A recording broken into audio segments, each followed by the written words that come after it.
'cause it's the Batman. My parents are dead. Hey everyone, just letting you know that all figures found in this review could be found over at BigBadToyStore.com. Links could be found in the description below, and if you guys use them, they help out the channel quite a bit. Spooky season is upon us, and I knew that this review needed to happen beforehand. It is none other for what I like to call Zombie Batman. I mean, come on, yeah, it's Zombie Batman. I know that this is technically Batman from the Blackest Night storyline, in which he's imbued with the power of the Black Lantern ring.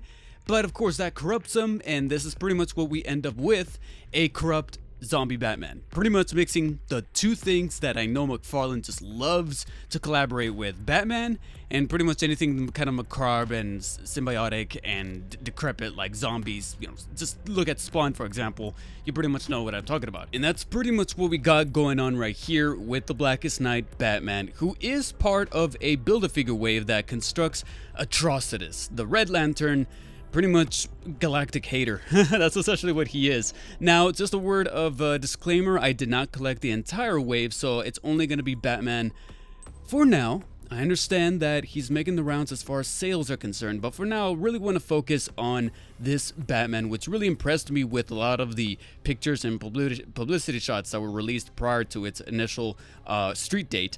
And honestly, feeling him in hand, he is slowly, just like a zombie, crawling to becoming probably one of my favorites in a really long time, which is kind of unexpected. I was really expecting to really admire the actual aesthetic of a zombie Batman, not only because you have a lot of things that really work best with McFarlane as far as the suit is concerned, with an awful lot of the Kevlar texture going along the sides of the gray and then the blue gauntlets and boots. I like that they even gave him the little spikes that he typically has on the gauntlets, only this time he has them on the boots as well. I like that little cute detail.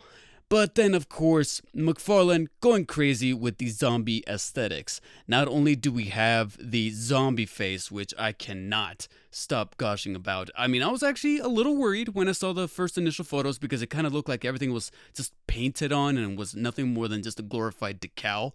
But it actually ended up looking a lot better here in person than I was giving it credit for. The teeth are actually kind of cut into the mouth itself. It's still kind of a painted application, but you could see little divots in between its tooth. So they actually did a little bit of extra work beyond those initial photos. And you could actually look inside of the mouth, see the tongue, the paint decals, and then of course the gaunt look on his face to really give him that really dead look on the mouth. It's just completely awesome, and it looks definitely a whole lot better in person. Can't really say too much for the eyes because the eyes are in fact painted on white, and there are little divots on the middle here. They're like little droplets, and nothing much is going on right there. Kind of wish that some added detail was added to the eyes to make sure that they really popped just like the rest of the mouth does. But then we have the other details, some more subtle than others, that really sell the look of the zombie Batman really well. Specifically the cape here, where we have these very Spawn-like looking spikes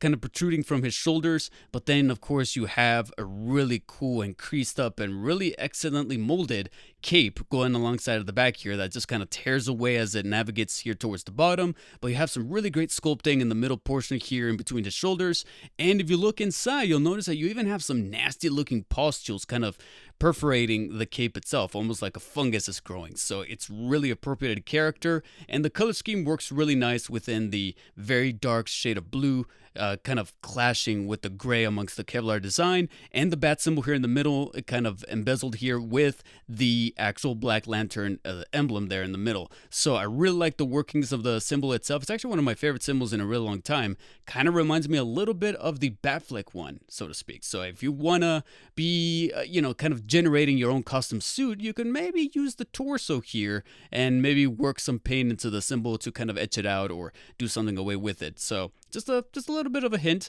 And then I actually like the little textures going alongside the rubber utilized for the gauntlets themselves. They don't really feel like ordinary plastic. There's something going on with the gauntlets and the boots that feel a little bit more custom to this figure in particular. But then you also got some physique changes that really lend to the zombie aesthetic. Most specifically, just how much more of a lankier Batman he is. But I don't mean lankier muscular, much like DC Rebirth Batman.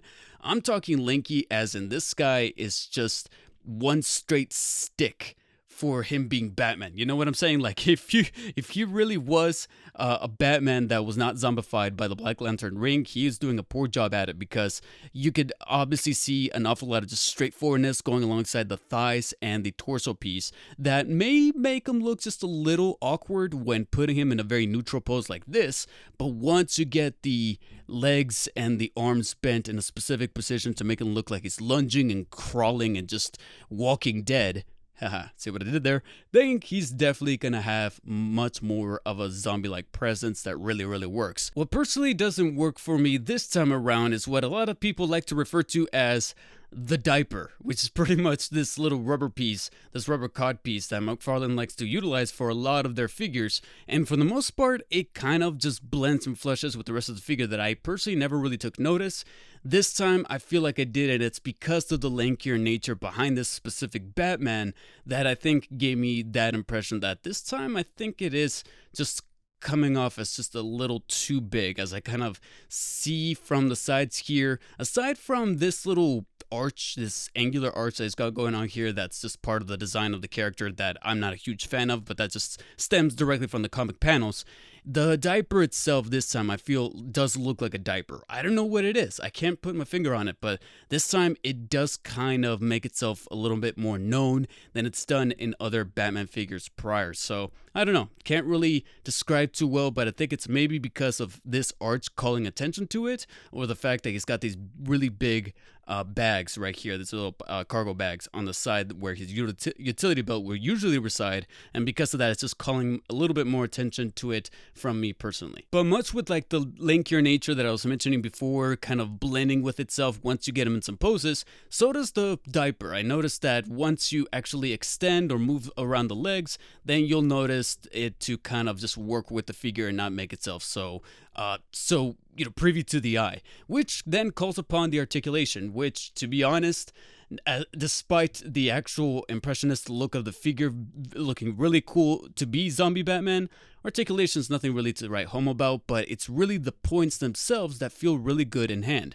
The head is able to rotate 360 degrees as usual, and as well as pivot downwards and upwards, but the actual feeling of the joint is tight enough to not feel loose, but not loose enough to, allow it to stay in a specific position. It actually feels good in hand. I feel like I kind of lucked out with my particular unit. Because of the way that the cape is designed, you're obviously not going to be able to rotate the arms all the way vertically 360, but they do lift a good amount as well as extend towards the sides via the top arm joints, and you do have some decent swiveling and rotation and shrugging motion going along right there, being aided by the middle piece here in the middle. You got some decent bicep swiveling right across the way right there via the default McFarlane joint that they like to use here for the biceps themselves, as well as two joints at the elbow that fully bend on both arms. And then you got ball joints once again. I feel like this was still during the phase. I remember this figure coming out a little early enough to not incorporate those joints that I really like into the wrists, but they were kind of in the midway point of testing that out, and you'll see why in a second. But the wrists themselves do an effective job of rotating the very clawed up hands 360 degrees, as well as being able to pivot them inwards and outwards. Since he is a bit more of a skinnier Batman, he's going to have some pretty good torso articulation with a mid-cut here in the middle that allows it to rotate 360 degrees, albeit mine is just a little bit on the tighter side, but still pretty firm, as well as crunching inwards and outwards effectively, and crunching the obliques from side to side like so. Some waist articulation that is a little tight, but it is doable. It just manages to move the middle torso piece along with it, so you just got to be careful, but it is in fact there, so that's pretty good to see. Some top leg joints here that do work with the diaper nevertheless to extend forwards about that much, and then pretty well towards the back like so, and then proper extension, almost a full 180 to the sides like that. And then of course the usual rigmarole, knee joints with two joints right there being able to bend all the way upwards like so.